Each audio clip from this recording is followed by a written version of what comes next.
My first novel is a coming-of-age story set in the 70s, sort of involving two girl cousins who impact each other disastrously.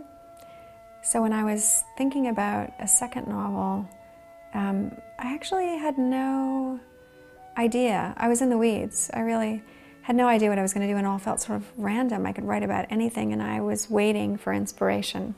And as luck would have it, it came. Kind of out of the blue. It was one of those ideas that seemed to fall from the sky right into my lap and kind of announce itself, ta-da, as the absolute thing that I needed to be working on. So I had a general idea that I might write a book set in the 1920s, sort of involving a writer, and knew I should read Hemingway's A Movable Feast, which is a memoir of his time set in Paris. And the moment I cracked the spine, I was just absolutely transfixed. What a story, what a singular time in history. And here was Hemingway. Hemingway making the writer he would later become, and making the man he would later become. When I began working on this book, I started with biographies of Hadley's life. There are several very good ones, and many, many, many more biographies of Hemingway's life.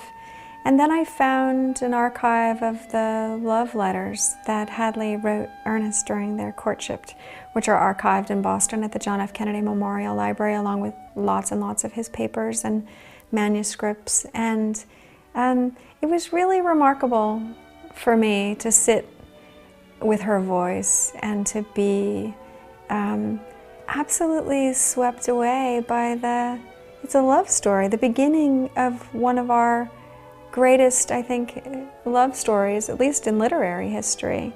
To hear her voice, the candor and the humor and the intelligence. They had great nicknames for one another, and they had all sorts of this private patois that is so endearing and evocative. You know, I think that Hemingway gets a bad rap, particularly in his later life. I want to show a side of Hemingway that we've never seen before, one that's incredibly warm and vulnerable and human, and to show a side of him as he's making himself the writer, as he's making history.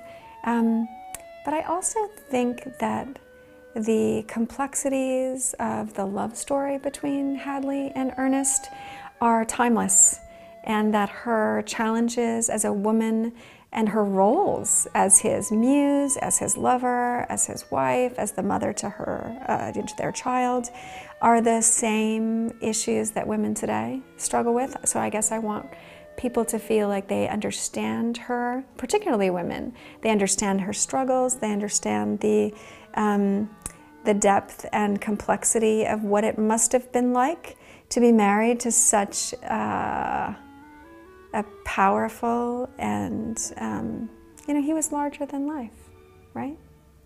So part of my process for this book was to find in biographies a little bit of literary lore and then build those out, inventing dialogue for these characters, which was actually wildly fun.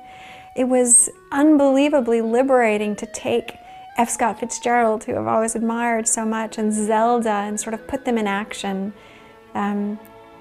There's a scene when Zelda gets wildly drunk and jumps off a rock naked into the Mediterranean, and another scene where Ezra Pound is recounting a story of how he lost his first teaching job in Indiana for roasting a chicken and seducing an actress, and they're swilling back absinthe, and it was just so deliciously fun for me to write those scenes, much more fun than a writer should be allowed to have.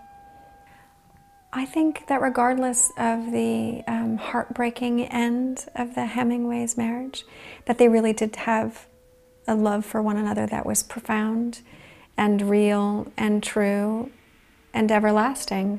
I think that he loved Hadley to the end of his life, and impossibly, no matter how he hurt her, she loved him to the end of her life as well. When Hemingway committed suicide in 1961, in his typewriter were the pages of A Movable Feast, and it's incredibly moving to me that at the end of his life, he was reliving that time, those early years in Paris, the purity and the innocence and the goodness, the richness of their connection.